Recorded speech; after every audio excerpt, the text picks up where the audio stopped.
peut-être la plus grosse surprise de ces dernières années sur le Giro ce week-end. Pour en parler à chaud, je suis avec Noah. Noah, on a vécu quelque chose que on a rarement vu, que ce soit stratégiquement, mais aussi au niveau du résultat. Oui, c'était chouette parce qu'il y a eu de la course, mais c'est vrai qu'un renversement à la dernière étape, un peu comme il y a eu avec Roglic sur Thomas il y a peu, mais c'était un chrono, on avait les temps, c'était difficile. Là en direct, c'est assez incroyable et la stratégie qui s'est mêlée à la force pure un peu pour définir qui allait remporter ce Giro. Donc je pense que beaucoup de gens sont devenus soit euphoriques, soit fous, soit excités devant leur TV, mais en tout cas c'était assez sympa à vivre. Après autant de jours en rose, Isaac Del Toro a perdu sur la dernière étape de montagne le Tour d'Italie. Simon Yates, lui, a renversé la tendance et Carapaz est resté au statu quo. Tout d'abord, Simon Yates, tactiquement, physiquement, superbement bien joué de l'équipe Visma Lease a Bike avec Wout van Aert et Simon Yates. Oui, ils ont joué une dernière étape magnifique, mais ils ont même joué un super tour. Parce que je l'avais déjà dit dans la dernière vidéo, mais Simon Yates, la première semaine, voire les 2 premières semaines, on l'a pas trop vu, mais il est passé tout le temps de l'émail du filet, il a fait des très beaux chronos, et finalement, il s'est retrouvé là un petit peu sans qu'on l'ait trop vu, sans vraiment reprendre du temps. Quatrième du général, troisième, et être là assez très très bien placé. Et du coup, la Visma en termes de stratégie, c'est comme souvent fort, avec un Van Aert monstrueux qui a fait au moment parfait, l'échelon parfait. Ça a été une étape de sap assez importante, je pense, pour Van Aert. Passer un col très difficile pour être là au bon moment. À la TV, des fois, ça paraît super simple, mais je pense que on aurait dit ça il y a quelques années, ou même sans les oreillettes, ça aurait paru assez compliqué, donc assez impressionnant. Et ils ont ponctué ça avec pas mal de minutes de gagné. Je pense ils auraient signé pour 3 fois moins, mais voilà, ils ont remporté le Giro avec classe. Ouais, c'est clair. Wout van Aert, tu en parles. C'est la preuve que, encore une fois, quand on fait une équipe pour gagner un grand tour, quand chacun a son rôle, quand chacun a sa place dans une équipe, c'est clair que ça fait des grosses différences. Et aussi, on le voit, encore une fois, qu'on n'a pas besoin d'avoir tous les meilleurs grimpeurs du monde à ses côtés pour pouvoir gagner un grand tour. L'équipe Visma Lease a Bike commence le grand tour avec Olaf Koy, qui est peut-être la seule. Enfin non, même pas. En fait, c'est 3 inconnus. C'est Simon Yates qui n'a pas fait un début de saison très exceptionnel. On a un Wout van Aert qui est un peu en dents de scie à cause d'une maladie et avec une période des classiques qui était à un très bon niveau mais pas vainqueur. Un Olaf Koy qui revient de blessure. Et au final, les 3 clés de l'équipe ont très très bien performé. Et c'est la preuve encore une fois qu'on n'a pas besoin d'avoir finalement des tout bons grimpeurs et une équipe 100% dédiée à un grand tour. Oui, c'est sûr, et contrairement à leur habitude, j'ai envie de dire d'aligner sur un grand tour un sprinter et un grimpeur qui fassent chacun soit pour les étapes et pour le général. Donc assez impressionnant. Et puis comme tu l'as dit, 3 inconnus. Et puis il y avait aussi des équipiers, on ne savait pas trop où ils en étaient. On a parlé beaucoup de grandes équipes, de grandes armadas sur ce Giro, comme UAE, comme Lidl Trek, etc. Mais là, on a vu un très bon Bartlemen, on a vu un très bon Kruijswijk aussi en tête de aussi, peloton. et même à l'avant, hein, les dernières étapes, ils ont pas hésité à mettre beaucoup de coureurs à l'avant et à courir un petit peu contre nature, contrairement à d'habitude où ils ont eux aussi une armada très forte. Ils ont prouvé aussi qu'en fait leur équipe dans la stratégie était très forte. Victoire d'étape avec Koy, tu l'as dit, avec Van Aert, tu l'as dit, sur une étape magnifique, peut-être la plus belle de ce Giro, et victoire au général, que demander de plus. Je pense que tout est rempli pour Visma sur ce grand tour en fait. Ouais, tu as tout à fait raison. On parle de stratégie d'équipe. Il y avait cette étape, tout s'est joué quand même, on va le dire. C'était un super Tour d'Italie parce que c'était une montée en puissance tout au long de ces 3 semaines. Et alors, ça s'est joué au point d'orgue sur cette étape 20 où finalement, là, je te retourne peut-être une petite question, c'est UAE a laissé dans une échappée avec plus de 10 minutes d'avance un pion essentiel qui est Wout van Aert sans mettre un équivalent ou sans mettre un autre coureur à l'avant.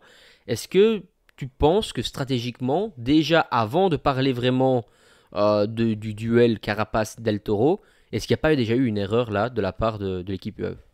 En tout cas, pour l'analyser après coup, si, il y a eu une erreur, parce qu'ils voulaient gagner, ils ont perdu. Maintenant, je pense qu'ils se sentaient peut-être aussi un peu plus forts, à tort ou à raison, et peut-être même à raison, parce que Del Toro avait l'air très très fort sur cette étape, voire peut-être assez fort pour suivre, en tout cas pour limiter beaucoup plus la casse sur Simon Yates. Ça, l'avenir ne nous le dira pas, mais ce qui serait passé. Mais beaucoup de gens disent qu'il aurait même su, même lui le dit, qu'il aurait pu suivre Simon Yates. Mais ce qui est surtout intéressant, c'est que grâce à Carapaz, l'équipe UAE qui est très forte et qui voulait peut-être jouer sur le fait d'être très fort, Del Toro s'est presque retrouvé tout seul très tôt grâce à Carapaz qui a déclenché tout et l'équipe IF qui a déclenché tout directement dès le pied alors qu'il restait 2 cols dont Sestrière et un col très difficile. Donc je pense que cette conjonction de choses a fait que vu que Del Toro s'est retrouvé tout seul, gérer tout ça, oui il y a les oreillettes, oui on est peut-être un peu plus aidé grâce à ça, mais je pense que il a quand même, selon moi, bien géré la pression sur les étapes. Il est jeune, etc. Il a fait une erreur pour moi parce que Carapaz fait quand même beaucoup de travail dans la montée pour un peu limiter. Et puis après, il râle sur Carapaz qui ne roule plus. Alors que Carapaz a quand même fait beaucoup de travail pour déjà un peu limiter et ne sait pas le lâcher. Alors risquer de tout perdre pour ne pas gagner comme l'a fait Carapaz, mais Carapaz n'avait pas le maillot sur les épaules. À un moment donné, il faut savoir le défendre, il faut aussi l'assumer. Donc pour moi, si je l'analyse comme ça, la faute est à Del Toro. Et pour conclure ma réponse à simplement ta question, oui, je pense que c'était une erreur après coup de ne pas mettre un pion devant, surtout qu'ils avaient une équipe très forte. Ils auraient dû avoir un mec devant, voire 2. Ouais, alors pour revenir sur ce ou sur plein de points que tu as déjà abordés, c'est oui, pour moi il y a une erreur parce qu'une fois que t'as pas réussi à mettre un mec dans l'échappée qui savait peut-être passer la dernière bosse comme Wout van Aert l'a fait, alors à ce moment-là tu peux pas laisser 10 minutes d'avance à Wout van Aert sur cette échappée-là et ils ont vraiment laissé prendre du champ. On le sait, s'il y avait peut-être 2-3 minutes en moins d'avance au pied du col, Wout van Aert ne passerait sûrement pas au même échelon, on va dire, que Simon Yates. Parce que pour pouvoir passer où il est passé, il a déjà dû faire la montée de sa vie, presque. Deuxième point, le fait d'avoir joué sur tous les tableaux pour l'équipe UAE, c'est aussi un autre problème. Parce que on arrive sur cette étape-là, 4 coureurs de l'équipe UAE sont dans le top 15 au classement général. Et alors à ce moment-là, qu'est-ce qui se passe? Personne ne peut vraiment aller dans l'échappée parce que s'ils prennent des 10 minutes, on ne laissera pas l'échappée partir. On voit un McNulty, mais il va rouler ou il va pas rouler. On a vu quelques gestes d'énervement de la part de Machka parce qu'il était le seul à rouler à la fin, même si c'était déjà trop tard. Et puis encore une fois, s'il n'y a pas Wout van Aert au sommet du col de Finestre, il y a que 17 il perd son maillot rose que pour 17 secondes à ce moment-là, Del Toro. Et si c'est un 1 contre 1, je pense qu'à ce moment-là, il n'aurait peut-être pas eu peur de Carapace. Parce que la dernière montée, on l'a vu, c'était vraiment plutôt... Allez, c'est très dur pour nous, mais pour les coureurs professionnels comme eux, ce qu'ils ont montré, c'était peut-être pas le plus dur des cols. Là, je pense qu'il aurait roulé. Et là, le fait de rouler contre Wout van Aert, il était perdu psychologiquement. Alors, jeune coureur qui se retrouve dans cette situation-là, on ne peut pas lui en vouloir. On n'a jamais vécu ça, nous, et très peu de personnes ont vécu ce genre de scénario. La situation et toutes les cartes étaient dans la main de Visma Lease the Bike au final, puisque ils ont tout fait pour donner l'avantage à cette équipe-là, je trouve. Maintenant, on peut revenir aussi sur Richard Carapace. Moi, par contre, je trouve qu'il a très bien couru et qu'à un moment donné, si faire deuxième ou troisième pour lui, ça change rien. Il devait tout faire pour gagner. Oui, et puis c'est génial de voir un mec comme Carapace sur un grand tour. On le répète souvent, mais là, je me suis vraiment rendu compte et je me suis dit, oui, c'est vrai, un gars comme ça, c'est très très rare qu'on le voit. On parle des grands champions que sont Pogacar et autres, qui attaquent de loin, qui font le spectacle. Mais Carapace, même s'il sait moins faire cette grosse différence, il attaque tout le temps, il tente à chaque étape. Et dès qu'il a été proche au général, même tôt dans le tour, la première étape qu'il gagne, c'est tôt, il tente, il veut gagner, il veut la victoire. Et je trouve ça magnifique. Et je pense que sur cette étape-là, on n'a pas compté ces étapes, mais il a peut-être attaqué 25 fois. C'est 25 cartouches, il y a cru 25 fois. Et puis après, c'est ça que je trouve ça fou qu'on lui en veuille de pas rouler. Parce que voilà, mais je trouve magnifique de voir un gars comme ça, puis même retenter. Dernière étape, tout le monde aurait dit on va essayer de faire des écarts, mais sur les 5-6 derniers kilomètres, c'est dur. Nous, on tente au pied, on met tout le monde à bloc, on essaye peut-être de piéger les gars. Et d'ailleurs, c'est un peu réussi parce que ce qui est fou, c'est qu'on s'est dit que des fois, un grand tour peut se jouer sur presque rien. Je pense que si Del Toro s'était mis dans la tête qu'il marquerait Yates comme il a marqué Carapace, en fonction du temps qu'ils ont eu, bah, ça aurait peut-être pas été la même chose. Si Carapace part, il peut peut-être prendre autant de temps. En fait, on avait l'impression que le niveau entre les trois était très faible, mais que celui qui arrivait à prendre 20 mètres bah, pouvait Ouais. éventuellement partir parce que les deux autres allaient se marquer. Et à part si c'était Del Toro, donc c'est ça qui a été incroyable. Mais sinon, chapeau à Carapace de courir comme ça, de nous permettre devant la TV d'avoir un gars qui il veut gagner. Et même s'il est à bloc, on a l'impression qu'il va quand même essayer parce qu'on sait jamais. Et non, magnifique de courir comme ça. Ouais, après, un autre point sur lequel j'ai pas rebondi et que maintenant que tu en parles, je m'en souviens, c'est pour moi Isaac Del Toro, il était quand même à la limite, hein. Je pense que sur la première partie du col, il est capable, mais sur la fin du col, pour moi, il est beaucoup plus dans le rouge que Carapace, mais juste que Carapace ne sait plus le lâcher non plus. Mais bon, en effet, pour revenir sur ce que tu dis, c'est Yates, Carapace, ça reste quand même deux coureurs qui ont attaqué énormément. Certains disent que Simon Yates n'a pas beaucoup attaqué. Bah, moi, je suis pas trop d'accord parce que même un jour avant ou 2 jours avant, il s'était mis un peu en danger et finalement, il a été contré, il a perdu du temps. Et ici, dans ce cas-ci, bah, finalement, il n'a pas attaqué une fois, il a attaqué 3, 4, 5 fois avant de pouvoir lâcher les autres. Après, c'est pas de sa faute si les autres se sont regardés aussi. Rivalité sud-américaine peut-être aussi, enfin américaine. Le Mexique et l'Équateur, c'est plutôt central. Mais voilà, en tout cas, c'est en tout cas un très très beau Giro, un très très beau podium avec de l'expérience et de la jeunesse. Mais la preuve quand même qu'on ne faut pas enterrer trop trop vite des coureurs comme Simon Yates, comme Carapace, qui ont déjà gagné des grands tours et qui, dès qu'il n'y a pas les grands fantastiques, restent quand même un très très haut niveau. Oui, puis juste pour rebondir sur ce que tu as dit quand tu disais que Del Toro n'était peut-être pas super bien dans ce col-là, je suis d'accord avec toi, mais moi j'ai eu très très difficile, tellement il y avait de la stratégie à déceler qui était bien ou pas, qui était pas bien, on avait l'impression qu'il prenait beaucoup de temps, puis on a eu pendant toute l'étape G qui revenait à chaque fois, on avait l'impression dans un contre-la-montre dans les 40 derniers kilomètres de l'étape, puis Del Toro qui à chaque fois qu'il y avait une attaque restait à 1 ou 2 mètres. Je sais pas si tu as vraiment remarqué, je trouvais ça assez spécial, comme s'il était à bloc. Finalement, il revenait facilement en un petit coup de pédale, donc j'ai eu mal à déceler si c'était de l'info, de l'intox. Ouais. Voilà, c'est juste pour réagir Oui, là-dessus que bien c'est sûr. très difficile à Et déceler ça. où tu as raison, il y a une erreur qui pour moi ne devrait pas être, c'est au moment où il passe le sommet de la bosse, à bloc ou pas à bloc, à ce moment-là, il doit rouler en tête dans la descente. On l'a vu 2, 3 fois où il a pris un écart sur Carapace. On l'a vu 2, 3 fois qu'il s'est relevé et il a attendu.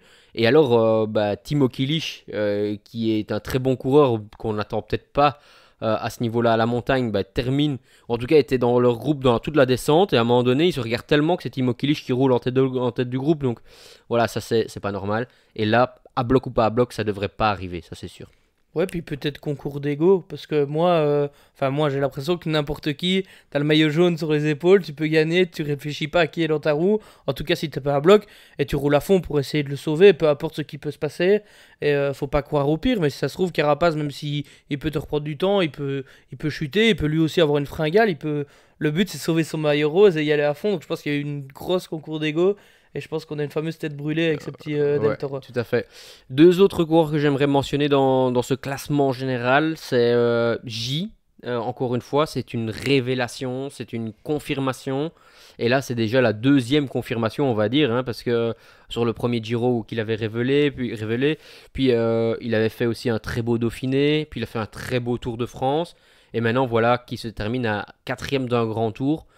Ben, voilà, c'est un coureur que l'on attendait, mais après le premier week-end, c'était très mal embarqué. Ouais, il a perdu rapidement du temps, mais il a été impressionnant, tout le temps régulier. Tout le temps là, comme on l'a dit, il monte l'école d'une manière en mode un peu rouleur, hein, avec sa grosse carcasse, un peu à la Tom du Moulin, presque tout le temps assis, mais tout le temps constant. Et lui, contrairement aux autres, il ne se pose pas de questions. Je parlais de la dernière étape, mais même sur les autres, il roule, qu'il revienne sur des groupes ou pas, il roule à son rythme, il roule à ses watts et il monte le col presque d'une manière hyper régulière. Et puis non, chouette de le voir à ce niveau-là. C'est un coureur qui est agréable à voir en course parce qu'on voit qu'il ne resigne jamais à l'effort, peu importe avec qui il se retrouve. Donc voilà, j'aimerais bien le voir aussi sur un Tour de France ou quoi pour jouer des étapes par contre. À ce moment-là, malheureusement, je pense que dans les années à venir, il essaiera peut-être de faire le général, mais je pense qu'il a vraiment les caractéristiques parfaites pour, dans les échappées, sortir son épingle du jeu. Et dans les étapes très dures, mettre tous ses coéquipiers, enfin tous les gars de l'échappée, dehors, tellement il a de la puissance et il peut être très fort là-dedans. Donc voilà, c'est à voir, mais j'aimerais vraiment bien le jouer des victoires d'étape sur un Tour de France. Ouais, d'autres coureurs qu'on a vus plus haut que selon à quoi on le pensait, c'était des Damiano Caruso, qui malgré l'âge reste malgré tout un coureur référent sur un grand tour. Giulio Pellizzari qui a su changer la tendance, même s'il finit bien dans le dur, je pense, la dernière et avant-dernière étape. Et puis, franchement, quand on voit Ener Rubio aussi, dans ce top 10, avec McNulty aussi, Storer, ben voilà, il y a quand même pas mal de surprises dans ce top 10. Oui, c'est sûr. Après, c'est des gars qui sont. C'est surprenant de les voir à ce niveau-là. Maintenant, c'est pas des surprises non plus de les voir dans un classement général. On avait eu le débat notamment sur un Rubio, savoir s'il allait jouer les étapes ou pas. On a eu la réponse. Et finalement, il nous a fait un peu démentir parce qu'un top 10, c'est toujours important. Et puis sinon, moi, deux coureurs que tu n'as pas cités, que j'ai envie de citer, c'est Bernal et Storer. Parce que ces deux gars qui sont dans le top 10, et on retient souvent d'un grand tour, on retient souvent les dernières étapes, les derniers instants. Mais je pense qu'ils ont été là et très forts pendant 15 jours, 15-16 étapes, et qu'ils sont un peu plus éteints, entre guillemets, vers la fin. Mais voilà, un grand tour, c'est 3 semaines, mais pendant 2 semaines et demie, ils étaient là, ils étaient présents, puis on sait en tout cas ce que Bernal a connu. Donc c'est un plaisir, encore une fois, je me répète, mais de le voir à ce niveau-là. Et Storer, pour l'équipe Tudor, c'est bien. On en a parlé dans la dernière vidéo, mais un Voisard, dans les étapes un peu plus plates d'autres coureurs. Donc non, chouette de voir des gars comme ça dans le top 10, c'est bien pour l'équipe Tudor déjà d'intégrer le top 10 d'un grand tour, c'est important en tout cas. Ouais, autre équipe invitée qui n'a pas réussi à mettre un coureur dans le top 10 et dont le grand nom qui est Thomas Pidcock, qui termine 14, je pense, 14-15e, enfin Oui. quelque chose comme ça. Enfin, en tout cas dans le top 15-16, mais qui n'a pas réussi à aller tout simplement peser sur les victoires d'étape, même sur les classements des étapes, ni sur le classement général. Il s'est entêté de faire le classement général. Qu'est-ce que tu as pensé du tour de Q36.5 et plus spécialement de Thomas Pidcock?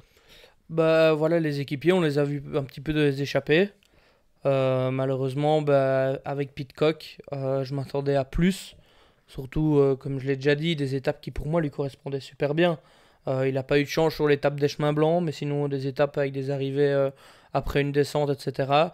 Il a joué le général, il l'avait déjà essayé chez Ineos. Voilà, pour moi, j'espère qu'il va se dire le prochain tour et j'ai envie de, une fois, pas faire le général. Il est encore assez jeune et j'ai envie de gagner les victoires d'étape parce que je suis sûr qu'il est capable d'en gagner plusieurs sur un grand tour, deux, voire trois. Donc j'aimerais bien qu'il ait eu le switch au moins une fois. Il est encore jeune et il a encore l'occasion de pouvoir faire un ou deux switches dans un sens ou dans l'autre parce qu'il a de super qualités. Mais je pense que c'est un gars qui aime gagner et je pense pas qu'il est super heureux à venir faire 15-16e de ce Giro. Après, il est content pour son équipe, c'est bien et c'est important aussi. Mais je pense qu'il serait éventuellement plus épanoui à gagner des étapes. Ouais, je te rejoins. En plus, on peut mettre aussi une petite note sur Moschetti. Moschetti qui vient faire troisième sur la dernière étape. J'ai un petit goût de trop peu. C'est un coureur que j'adore. C'est un coureur qui a bien évolué. euh, qui revient de fameuses blessures et qui revient à un très très haut niveau. Mais avec son début de saison, je m'attendais un petit peu plus. Alors peut-être pas battre Olaf Koy, peut-être pas battre Caden Grove sur les sprints vraiment à plat, mais au moins se rapprocher de ça. Et il a été seulement sur la dernière étape. Et là, voilà, pour moi c'est un peu dommage, même si je pense que ça a été un bon grand tour pour lui pour la suite de la saison, sur lequel il va encore évoluer, je pense. Ouais. Oui, c'est sûr, bon grand tour. Je dis juste un petit mot sur les sprinters, parce que à part Pedersen, que je considère pas trop comme un pur sprinter, si on prend que les purs sprinters, il y a eu que 3 victoires d'étape pour eux, Groves, Coyle et Van Uden. C'est 4, assez du peu. coup. Et, c'est- Koy gagne deux fois. oui, et donc c'est assez peu, 4 victoires d'étape. Pedersen en a quand même raflé 4, donc c'est pas mal, mais c'était des étapes au-dessus d'un faux plat ou qui avaient été difficiles. Donc voilà, les chances étaient un peu limitées et je pense que les sprinters ont pris leur chance quand ils ont su la prendre et que ils n'avaient pas le droit à l'erreur, quoi. Ouais, non, tout à fait. Euh, encore une fois, la preuve que partir sur un grand tour avec plusieurs leaders, ça aide. L'équipe Lidl Trek était partie avec Mats Pedersen, qui a fait une razzia, avec Giulio Ciccone pour le classement général, et qui était bien parti jusqu'à sa chute. Et puis finalement, on a quand même un tour plus qu'exceptionnel, puisque malgré le départ de Giulio Ciccone, bah, finalement 6 victoires d'étape pour cette équipe, avec le maillot rose pendant longtemps, avec, bah, je pense qu'à part Del Toro, Pedersen, Roglic un jour et Simon Yates, bah, voilà les porteurs du maillot rose, du maillot cyclamen, maillot Diego blanc Ulissi aussi. Ouais, Diego Ulissi, ouais, ouais. Et quand on regarde le maillot cyclamen, on a porté aussi chez eux le maillot de meilleur jeune pendant longtemps, donc très beau grand tour de leur part. Oui, super grand tour. Bah, déjà, quand une équipe gagne presque un tiers des victoires sur un grand tour, ça veut quand même dire beaucoup. Non, puis on a vu même un Vacek qui aurait presque mérité de gagner une étape, qui en a pas gagné une. On a vu un super Carlos Verona. C'était pas du one shot parce qu'on l'a revu à l'avant plusieurs fois après sa victoire. Danoulo, bah, magnifique, qui bat les spécialistes. Pedersen, incroyable comme d'habitude, qui va chercher son cyclamen avec je ne sais combien de points d'avance, qui va chercher 4 étapes et qui arrive encore, quand Chicone était là, à être là pour Chicone, qui arrive encore à rouler pour ses leaders vers la fin, à aller dans les échappées et à aider par exemple à Verona à l'avant et autres, et j'en cite encore, on pourra en citer toute la nuit. Donc non, magnifique, puis super dynamique, et puis savoir se relever après l'arrêt de quand même un des favoris du Giro qui aurait été favori au podium et qui avait l'air fort, d'autant plus. Ça veut dire sortir avec ce bilan-là sans Chicone, c'est respect. Ouais, super. Et moi, vraiment, la grosse surprise de ce Giro, c'est Dan Hulk qui remporte le contre-la-montre. C'est champion des Pays-Bas du contre-la-montre, on le sait. Mais de là à battre un coureur comme Joshua Tarling sur un chrono, c'est quand même une référence. En tout cas, très belle course de cette équipe. Et Vatsek, encore un mot, mais je pense que c'est un peu le futur Wout van Aert. C'est un peu le coureur homme à tout faire, meilleur équipier du peloton, un rien trop peu explosif que pour gagner dans des sprints, mais assez fort malgré tout pour pouvoir passer avec les meilleurs grimpeurs sur des étapes courtes, des montées courtes, assez fort que pour être quand même dans l'emballage final malgré tout, assez fort que pour être au chrono. Mais par contre, bah, voilà, et pas de victoire d'étape pour lui, mais voilà, on a vu un Matthias Vasek très très longtemps aux avant-postes dans la première semaine en tout cas de ce Tour d'Italie. Ouais. Euh, Moi, je voulais juste parler de deux autres équipes ouais. qui ont gagné, chacune 2 fois, l'équipe IF et l'équipe Jayco, qui je pense en avait besoin. L'équipe IF, on en a déjà parlé avec un super Carapace, mais qui gagne aussi une étape avec un Asgreen, donc 2 étapes sur un grand tour, bilan positif. Et l'équipe Jayco qui gagne en début de tour avec Plap, qui malheureusement a dû abandonner, et avec Harper, une superbe étape de montagne encore une fois. Et surtout, ben, eux qui sont 15e actuellement du classement, à pas beaucoup de points de la 17-18e place. Donc je pense que c'est important pour eux. Premier grand tour de la saison, 2 victoires. Je voulais quand même citer ces équipes-là parce que Bien quand on fait. voit que des équipes ont fait des razzias comme Trek, il en restait pas beaucoup pour les autres. Donc voilà, Ouais, ces 2 équipes-là. non, t'as importantes. raison. Et pour revenir sur Luc Plap, coureur très surprenant quand même, ce Luc Plap, coureur d'un talent supérieur, coureur qui a tout pour pouvoir jouer un grand tour, mais qui va se retrouver soit à l'avant, soit dernier du peloton, mais rarement au milieu. Et ça, c'est la preuve que les écoles de cyclisme, malgré tout, sont une très très bonne chose pour pouvoir apprendre à rouler dans un peloton, etc. C'est dommage parce que Luc Plap est vraiment un coureur avec, comme je le répète, un de mes coureurs préférés. Je trouve qu'il est beau sur le vélo. Je trouve qu'il est très fort chrono. Il grimpe super bien, même s'il a des très hauts et des très bas, encore une fois. En tout cas, félicitations à lui parce que ça faisait quelques années qu'on l'attendait à un très très haut niveau et au final bah, il est un peu décevant, on va dire, sur certaines courses, surprenant sur d'autres. Et là, bah, c'était encore un pic pour lui. Et Chris Harper, l'éternel équipier. Voilà, Inimitable. ouais, c'est incroyable. Et bah, il gagne peut-être la plus belle étape de ce Giro. Donc chapeau à lui. Par rapport à d'autres vainqueurs d'étape, on peut parler de ce doublé de l'équipe Astana. Astana qui, en plus de ça, va chercher le maillot de meilleur grimpeur, la deuxième place du maillot du meilleur grimpeur. Et donc, du coup, prend encore énormément de points rien qu'avec ses classements annexes et cette victoire d'étape qui a été cherchée de main de maître à 2, à 3 Oui, même. oui, superbe équipe. Évidemment, on en a aussi parlé. Ils ont aussi porté le maillot rose avec Ulissi pendant une seule journée. Et puis j'ai regardé juste avant la vidéo un petit peu les points sur le classement de cette année 2025 UCI. Je sais bien qu'on n'arrête pas d'en parler d'Astana, mais je me suis dit, ouais, Visma a peut-être fait un peu le break après avoir remporté ce Giro. Bah, ils sont qu'à quelques unités, quelques centaines de points au classement de cette année. C'est encore hyper impressionnant parce qu'ils n'arrêtent pas de performer même à côté. Donc, non, comme d'habitude, chouette. Et puis un Fortunato très, très, très, très, très fort qui, un peu à l'image de Mats Pedersen pour son maillot cyclamen, a contrôlé son maillot de la montagne, j'ai envie de dire, de main de maître. Oui, il a tué le suspense dès le début. Oui, puis il a beaucoup de points d'avance. Et puis ses équipiers, je crois que Scaroni est deuxième, comme tu l'as dit. Et puis ils ont encore d'autres équipiers. Il a aussi pris le le point du combatif, je crois, le truc du combatif. Donc, et il a laissé l'étape à Scaroni. Donc, c'est sympa. L'équipe est encore dans une bonne dynamique. Je suis un peu déçu qu'on n'ait pas trop vu leur sprinter dans Max les Kanter, sprints ouais. Canter qu'on avait vu gagner à la Famen juste avant le Giro. Mais voilà, sinon, pas trop de points négatifs en fait sur cette équipe, encore une fois. Ouais, non, c'est sûr. Après, on a encore eu des victoires de très grands champions, en fait, on peut le dire. Tous les coureurs qui ont gagné sur ce Giro sont des noms référencés, avec un Nicolas Prudhomme aussi qui a très bien couru, qui a gagné, mais qui a gagné à la force aussi, échappé dans l'échappée, mais à la pédale. Et donc voilà encore un bon début de saison de l'équipe Decathlon AG2R, confirmé par Nicolas Prudhomme, qui a été énormément dans les échappées également. Qu'est-ce qu'on peut encore peut-être prendre comme conclusion? Oui, Del Toro qui a quand même gagné aussi une étape, Ayuso qui a Ouais. gagné une étape, Roglic aussi. Non, Euh, Roglic, je pense. Pas... Roglic, je sais plus, mais en tout cas il a porté le maillot rose. Ouais, Donc il a porté le ouais. maillot, mais je pense pas qu'il gagne l'étape. Mais oui, qui gagne quand même malgré tout deux étapes. Avec le Ayuso qui. Tu parlais qu'ils avaient 4 gars dans le top 15, alors qu'Ayuso a quand même abandonné. Donc c'est quand même incroyable. Et Jay Et Vine a abandonné puis aussi. Hein.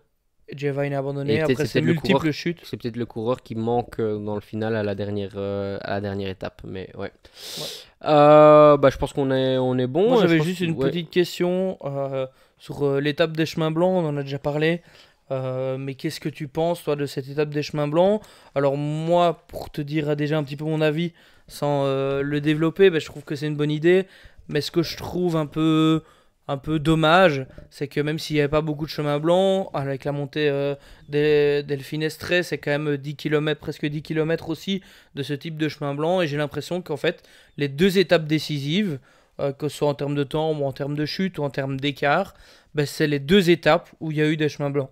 Quand tu prends l'étape que Van Aert gagne, c'est là qu'il y a la grosse chute avec Ayuso, Roglic, et c'est là qu'il va un peu, et c'est là que Del Toro prend de l'avance à ce moment-là. Donc en fait, c'est là que le général se dessine déjà d'une certaine manière. Et puis la deuxième grosse étape, c'est la 20e étape qu'on a parlé, là où il y a encore les chemins blancs. Même si ça s'est fait avant, on est bien d'accord. Mais voilà, je trouve que les deux gros événements qui se sont passés sur ces deux grosses étapes de chemin blanc, est-ce que c'est pas un peu trop?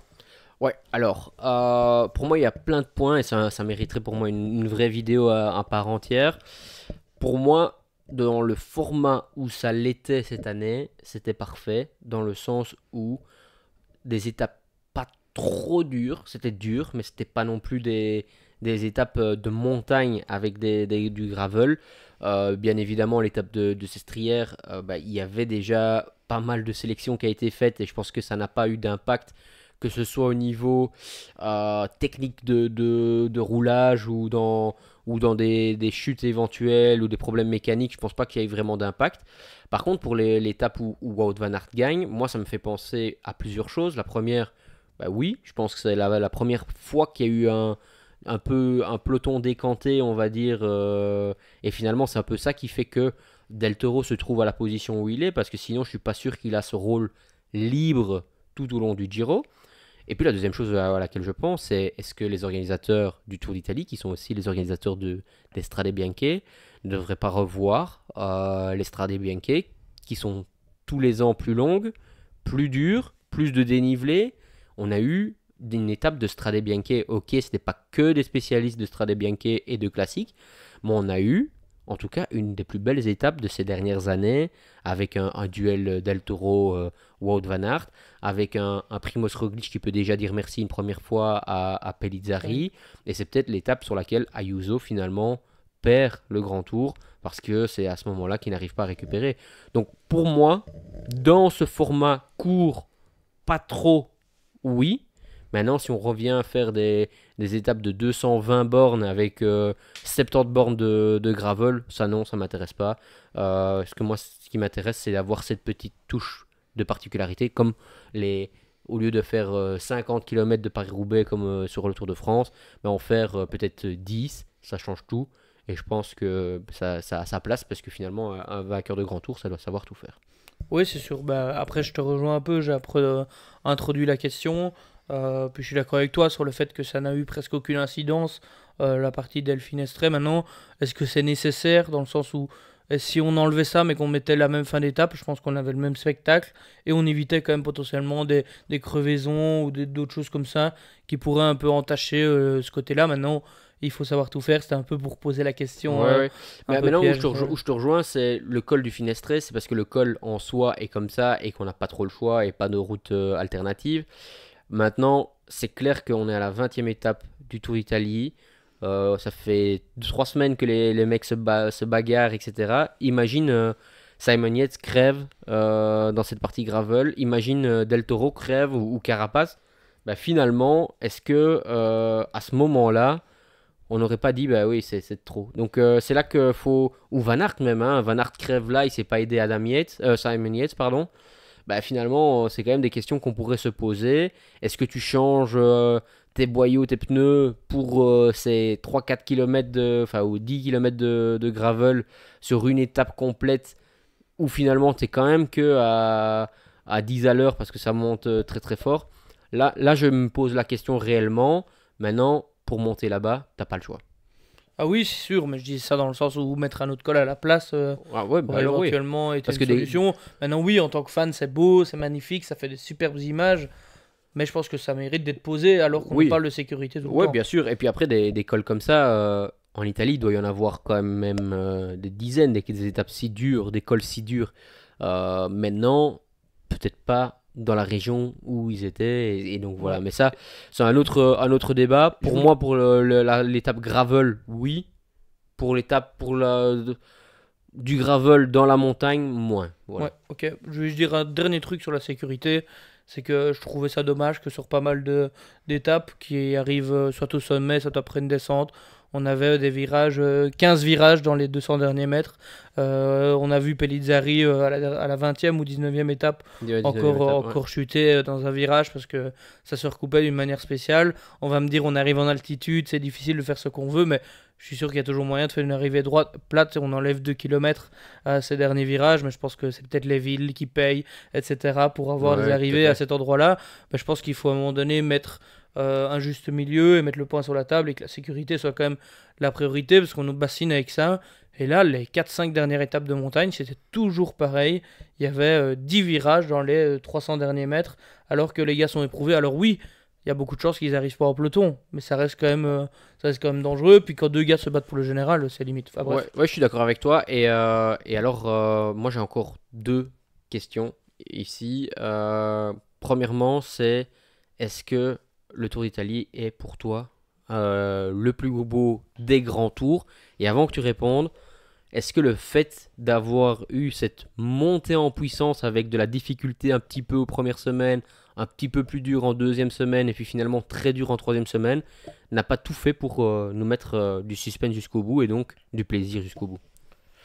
Bah écoute, au niveau du format, j'ai envie de te dire oui. J'ai très bien aimé la construction de ce Giro qui était très difficile, mais pas spécialement difficile mais en termes d'étapes de montagne très dures, arriver au sommet, il y avait un peu de tout, il y avait des étapes piégeuses, et puis c'est vrai que ça montait fort en haleine, on avait une dernière semaine très difficile en termes d'arriver au sommet, tandis que les autres semaines étaient difficiles, mais pas spécialement en termes d'arrivée ou de col très dur à la finale, ce qu'on voit de plus en plus sur la majorité des grands tours, donc ça j'ai adoré.